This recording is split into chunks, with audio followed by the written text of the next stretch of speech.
அதாவது பக்ராவில் வந்து ஒரு வசனத்துக்கு விளக்க உரை கொடுத்துருக்கீங்க. அந்த வசனம் என்ன நம்பர் தெரியல, அந்த வசனம் என்னன்னு சொல்லிடுறேன்.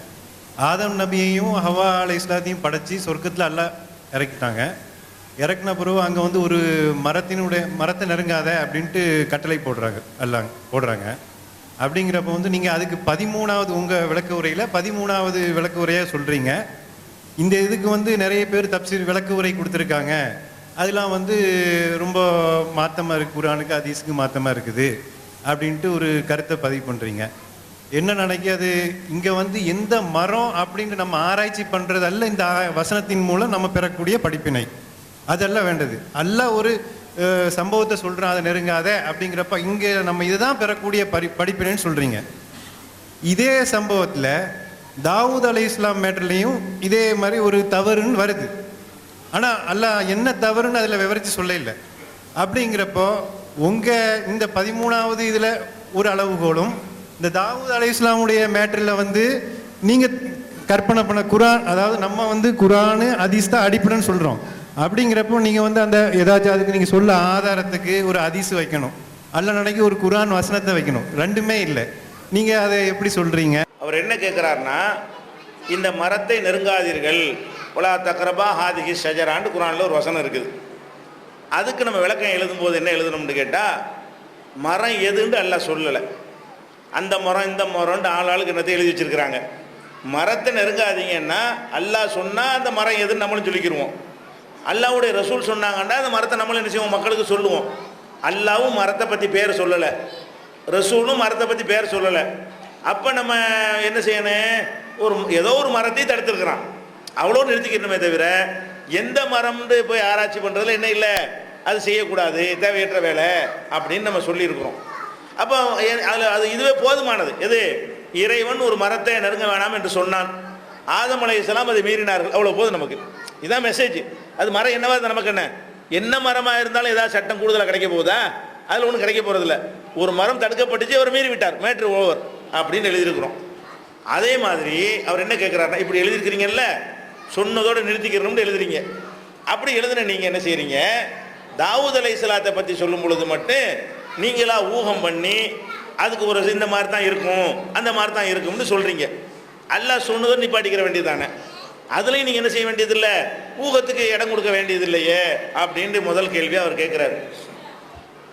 இதில் ஒரு அடிப்படையான ஒரு நுணுக்கமான வேறுபாட்டை நீங்கள் புரிஞ்சுக்கணுங்க. அதான் அல்லாஹ்வுடைய கலாமாக இருக்கட்டும், உங்கள் கலாமாக இருக்கட்டும், என் கலாமாக இருக்கட்டும், யாருடைய பேச்சா வேண்டாலும் இருக்கட்டும், அதில் வந்து சிந்தித்து விளங்கத்தக்க சொற்களோ கருத்துக்களோ அமைந்திருக்குமே ஆனால் அதை சிந்திக்கலாம். சிந்திக்கிறதுக்கு சம்மந்தம் இல்லாத ஒரு விஷயம் இருக்குமே ஆனால் அதை வந்து சிந்திக்கக்கூடாது. இப்போ வந்து ஒரு மரத்தை நெருங்காதீங்கன்னு இருக்குது, என்னத்தை சிந்திச்சாலும் அறிவுபூர்வமாக மரம் கண்டுபிடிக்கலுமா? கருத்தை சிந்திச்சு கண்டுபிடிக்கலாம், பொருளை கண்டுபிடிக்க இயலாது. ஒரு மரத்தை நெருங்காதீங்கன்னா அது என்ன மரமாக இருக்கும்னு ஆராய்ச்சி பண்ணி அதுக்கு எதாவது அதுக்கு திங்க் பண்ணுறதுக்கு ஏதாவது ஒரு ஒரு ஒரு லாஜிக்காவது இருக்குது? அதுக்கு இது லாஜிக் கிடையாது. வழங்குதா? ஒரு பொருளை எடுத்து வந்தார்னு இருக்கு, அவ்வளோதான் குர்ஆனில் இருக்குன்னு வச்சுக்கிறோங்க. என்ன பொருளாக இருக்கும்னு யோசிச்சு பார்த்தாலும் தெரியுமா? சொன்னால் தான் தெரியும். இன்ன பொருள்னு சொல்லாத வரைக்கும் நமக்கு என்ன செய்ய முடியாது, பொருள் என்னன்னு கண்டுபிடிக்க இயலாது. ஆனால் ஒரு கருத்து இருக்குல்ல, அதுலேருந்து சிந்தித்தால் அது விளங்கும். அப்படிங்கிற ஒரு விஷயமா இருந்தால் சிந்திக்கிறது மார்க்கத்தில் உள்ளது. அல்லாஹ் வந்து சிந்திங்கள்னு சொல்கிறான். இப்போ தாவூத் அலைஹிஸ்ஸலாமுடைய விஷயம் இருக்குதுல்ல, அதுவும் மரமும் ரெண்டும் ஒன்றாங்கிறது உங்களுக்கு புரிய வைக்கிறேன். இப்போ தாவூத் அலைஹிஸ்ஸலாத்தை பற்றி என்ன செய்கிறான் அல்லாஹ், தாவூத் நபி அவர்களை வந்து அவங்க மெஹராபில் இருக்கும் பொழுது 2 வானவர்கள் வர்றாங்க. வானவர்கள்னால் அவருக்கு வானவர்கள்னால் இப்போ தெரியாது, மனிதர்கள் மாதிரி என்ன செய்கிறாங்க, 2 பேர் திடீர்னு நிற்கிறாங்க. 2 என்ன செய்கிறாங்க, தாவூத் நபிகிட்ட வந்து ஒரு வழக்கு சொல்கிறாங்க. என்ன வழக்கு?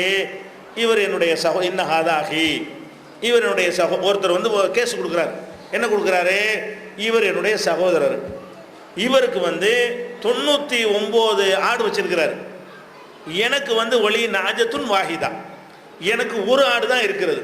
இந்த ஒன்று வச்சிருக்கிற இதை பறிக்கிறதுக்காக வேண்டி என்கிட்ட தேவையற்ற ஆர்கியூமெண்ட்லாம் பண்ணி வசனி பில் ஹிதாப், வாதத்தில் என்னை அவர் மிகிக்கிறார், என்னுடையதாங்கிறதுக்கு அப்படி ஆர்கியூமெண்ட் பண்ணுறாரு, இந்த உன்னை பிடுங்கிறதுக்கு ஒரு முயற்சி பண்ணுறாரு அப்படின்றது வழக்கு. அப்போ தாவூத் நபி என்ன செய்கிறாங்க, கேட்டுவிட்டு அந்த 99காரருக்கு அறிவுரை சொல்கிறாங்க. ஏன்ப்பா அநியாயம் பண்ணுறியப்பா, ஒருத்தன் ஒன்றே ஒன்று வச்சுருக்கிறான், அவன் ஆட்டையும் உன் ஆட்டோட சேர்க்கறதுக்கான்னு இப்படி லக்கத்தில் அலமக்க சுவாலி நாஜத்திக்கே இல்லா நியாஜிகி, உன் ஆட்டை வந்து அவன் ஆட்டோட சேர்க்க சொல்லி கேட்டதுனால உங்கள் அண்ணன் தான் அநியாயம் பண்ணிவிட்டான் அப்படின்னு தாவூது நபி அண்ணன் தம்பிய சகோதரன் அநியாயம் பண்ணிட்டான்னு சொல்லிட்டு இந்த கூட்டாளிகளாக இருக்கிற பங்காளிகளாக இருக்கிற எல்லாரும் அதிகமானவர் இப்படி தான் செய்கிறாங்க. இந்த கூட்டாளி அண்ணன் தம்பி பங்காளிகள் சொத்துல பார்ட்னராக இருக்கிறவங்கலாம் என்ன செய்கிறாங்க, எப்படியாவது பங்காளியை ஏமாத்துறது தான் குறியாக இருக்கிறாங்க அப்படின்னு ஒரு அறிவுரை சொல்லிட்டு அனுப்பிடுறாரு. இது சம்பவம். அனுப்பணும்னு அவருக்கு என்ன யோசனை வருது, ஆஹா இது நம்மளையில இடிச்சு காட்டுற மாதிரி இருக்குது, இது வந்து ஒரு வழக்கு மாதிரி தெரியலையே, இது வழக்குன்னு நம்ம நினைச்சோம், இது வழக்கு இல்லை, இது நம்மளை தான் குறிக்குதுன்னு சொல்லிட்டு என்ன செய்யறாரு, உடனே இதை நினைத்து பார்த்து அல்லாட்ட பாவ மன்னிப்பு தேடினார். இந்த ஆளுக்கு வந்துட்டு போன பிறகு நம்மளை பாடம் கற்பிக்கிறதுக்கு தான் அல்ல அனுப்பியிருக்கிறான் அப்படின்னு சொல்லி வருது. இது ஒரு மெசேஜ், கருத்து, பொருள், மெட்டீரியல் அல்ல. இதில் என்ன செய்யலாம், இதில் இருந்து இது எப்படி பாடம் கிடைக்குன்னு சிந்திக்கலாமா இல்லையா? ஒரு சம்பவம் நடக்குது, அந்த சம்பவத்திலிருந்து இவர் என்ன செய்கிறாரு, தான் செஞ்ச தவற உணர்றார்.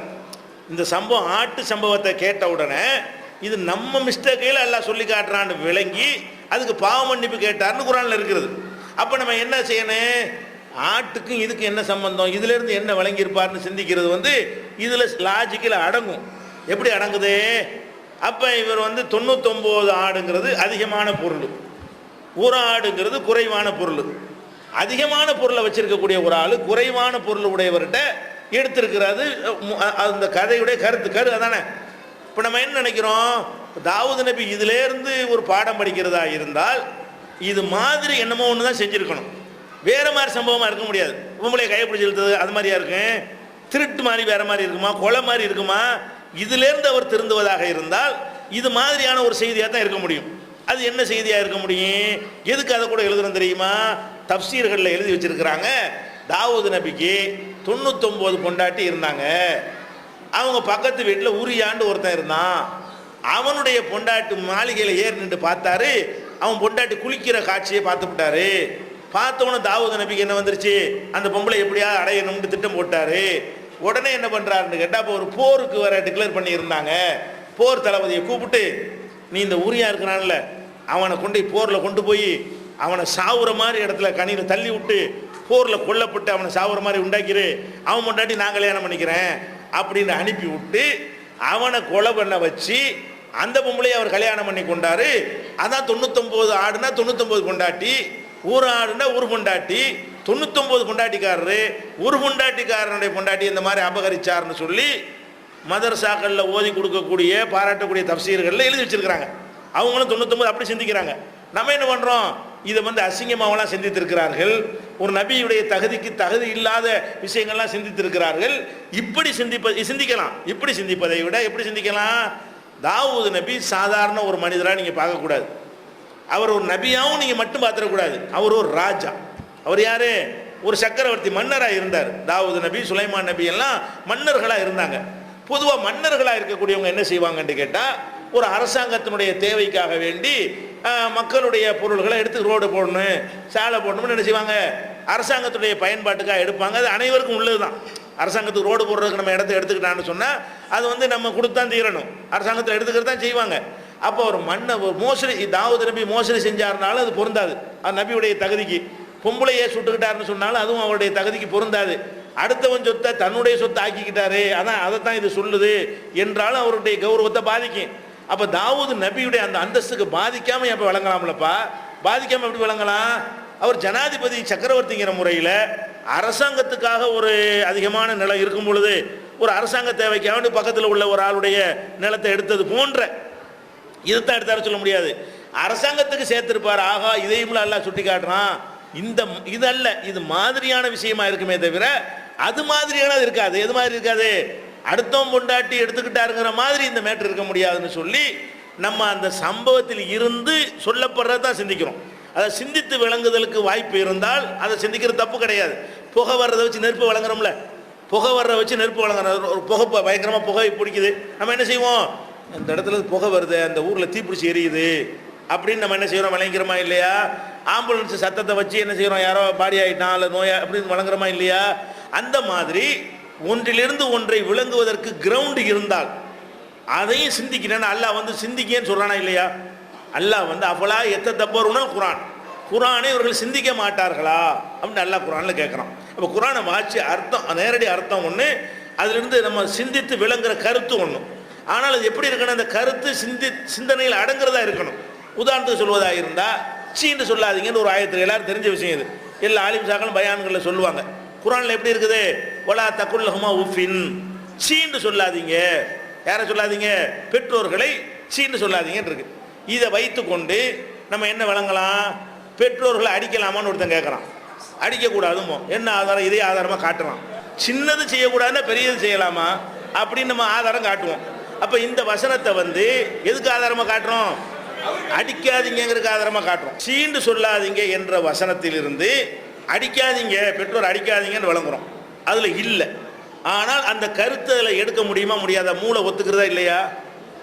சீண்டை சொல்லக்கூடாதுன்னு எப்படி அடிக்கிறது? சின்னதே செய்யக்கூடாதுன்னா எப்படி பெருசு செய்கிறதுன்னு விளங்கலாமா இல்லையா? அந்த மாதிரி தான் நம்ம என்ன செய்கிறோம்னா, இது ஒரு மெசேஜ், ஒரு கருத்தை சொல்லுகிறது. அந்த கருத்தை வந்து சிந்தனைக்கு உள்ள ஒரு விஷயம். அப்போலாம் எத்தப்பொருள் குர்ஆனை சிந்திக்க மாட்டார்களா? நல்லா என்ன செய்யறான்? கேட்குறான். அது சிந்திக்கிறோம். அதே நேரத்தில் மரத்தை நெருங்காதீங்கன்னா, நீங்கள் ஒரு வருஷம் சிந்திச்சாலும் என்ன மரம் கண்டுபிடிக்கலுமா? மரத்தை நெருங்காதன்னா அது என்ன மரமாக இருக்குன்னு எவனுக்காச்சும் இது சிந்தனையில் வருமா? லாஜிக்கில் எந்த ஒரு சிந்தனையாளர்கிட்ட வேண்டாலும் மனத்துக்கு படிச்ச ஆள்கிட்ட வேண்டாலும் போய் கேளுங்க. இது சிந்தனைக்கு உள்ள ஒரு மேட்டரா? சிந்தனைக்கு இல்லாத மேட்டரில் போட்டு சிந்திக்கிறாங்களா? அதைத்தான் கண்டிக்கிறோம். சிந்தனைக்கு உள்ள மேட்டரில் சிந்திக்கணும். எத்தனையோ குர்ஆன் வசனத்துக்கு விஞ்ஞான கருத்தில் நம்ம சொல்லத்தான் செய்கிறோம். அது சிந்தனைக்கு உள்ள ஒரு விஷயம். அது வேணும்னு நம்ம சொல்கிறோம். குர்ஆனை வந்து கண்ணை மூடிட்டு படிக்க சொல்லலை. சிந்தனைக்கு அப்பாற்பட்ட விஷயத்தை வந்து சிந்திச்சாங்க என்று சொன்னால், இப்போ ஐயூப் நபியுடைய பொண்டாட்டிய ஒரு மனைவி இருந்தாங்கன்ட்டு குர்ஆனில் வருதுன்னு வைங்க. மனைவி உங்களுக்கு ஆராய்ச்சியில் கண்டுபிடிக்கலுமா? இருங்க யோசிச்சு பார்த்து சொல்கிறேன்னா தெரியுமா? ஐயூப் நபி பொண்டாட்டி பேர் என்னன்னு உங்களுக்கு எப்படி கண்டுபிடிக்கலும்? அல்லாஹ் சொன்னால் கண்டுபிடிக்கலும், ரசூல் சொன்னால் கண்டுபிடிக்கலும். இருங்க ஐடியா பண்ணி லாஜிக்கில் பார்த்து சொல்கிறேன்னா கண்டுபிடிக்கலுமா? முடியாது. ஐயூப் நபி மனைவின்னு விட்டுட்டு போய்கிட்டு இருக்க வேண்டியதான். மூசா நபி தன் மனைவியோடு போனார்னு இருக்குது. மனைவி பேர் என்ன? ஒருத்தன் ஆராய்ச்சி பண்ணுறான் உட்காந்துக்கிட்டு. மனைவி பேர் என்ன? இது எவனாலே கண்டுபிடிக்கலுமா? இது ஆராய்ச்சியா? இதெல்லாம் தகவல். கருத்து வேறு, தகவல். அன்னைக்கு நம்ம எழுதியிருக்கிறோம்.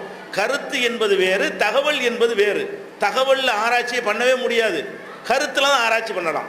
கருத்தில் ஆராய்ச்சி பண்ணலாம், தகவலில் என்ன செய்ய முடியாது? ஆராய்ச்சி பண்ண முடியாது. இது ஒரு தகவல். மரத்தை நெருங்காதீர்கள் ஒரு கருத்து.